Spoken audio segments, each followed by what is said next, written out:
Hey, what's up everybody? It's George here and we're back with another video. It's winter here in Northeast Ohio and a perfect time to be doing repairs and upgrades. Now if you remember the Trex 450, the last time we saw it, it was definitely in a after crash state in need of repair. Well, thanks to Heli Direct, I've got all the parts I need, and not only am I going to repair it, but I'm going to totally rebuild it. All the problems that I've had with it, I've had it for 2 years. It's been a great helicopter, but it's definitely in need of a rebuild. So, the parts come in, I'm going to go ahead and take them out of the box. We'll take a look at the parts that I'm going to be replacing, and then we'll go downstairs and we'll actually take a look at the rebuild. Now, I'm not going to go through step by step, but what I will do is kind of stop at each major section, the tail, the head, the frames, the electronics, give you my thoughts, let you know how the upgrades went, and we'll take it from there. So, first out of the box, a new canopy. The original canopy in the last hardware failure was tacoed, along with the blades. The blades were destroyed on the last crash. These are 3D Pros, so I have some new blades here. Of course, a new main shaft. If you remember, the main shaft was kind of in the shape of an L from the last hardware failure. Canopy mounts. It snapped off one of the canopy mounts, so I'm going to need to replace the canopy mount. Also, feathering shaft. I didn't check because I haven't touched it, but there's no doubt the feathering shaft is gone on it.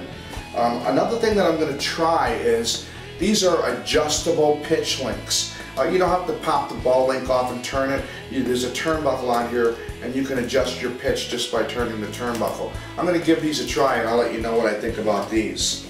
I'm also replacing all of my ball heads. I'm going to go through the head and the tail.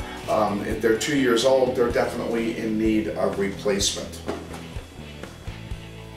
I'm also going to be replacing the servo links themselves, so I have new servo links, and I also have new servo ball links for the ends. I'll be replacing all those, kind of getting it back into A1 shape. New paddles, KBDD paddles. One of the paddles was toasted in the crash. New vertical stabilizer from Fusuno. It's the orange stabilizer to match the theme. That broke in the last crash. New fly bars. They kind of got in the shape of an S.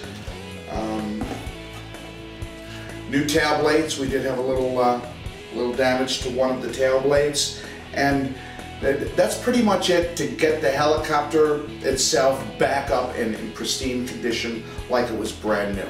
Now, with all of the problems that I've had with servo failures and intermittent problems, I'm just replacing all the electronics this time around and doing some upgrades as I'm doing it.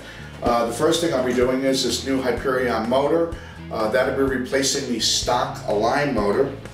I do have a new Castle Ice Light 50 ESC BEC. I'll be putting that in. A new Spectrum 6115E receiver. I'm going to make sure that there's absolutely no problems in just replacing all of it with new stuff. This is a new InnoLabs tail servo. This is actually a 500 size servo, but I'm going to go ahead and throw it on the 450 because I wanted something a little bit more powerful, a little bit quicker, a little bit more torque, give me some more tail authority since I'm upgrading. I'm also changing, I have 3 new cyclic servos. These are the Hi-Tech 65 HBs. I've changed from the MGs to the HBs. My son Richard told me that these work really well, and I'm just going to go ahead and replace them all with the HBs on the cyclic servos. And finally, thanks to my son Rich, a Futaba GY520 gyro, one of the best gyros out there for a flybar helicopter. And that's pretty much it. Those are all the things I'm going to be replacing. You can see it's pretty much going to be a brand new helicopter when I'm done. So let's not waste any more time. Let's get downstairs, take a look, get it on the bench.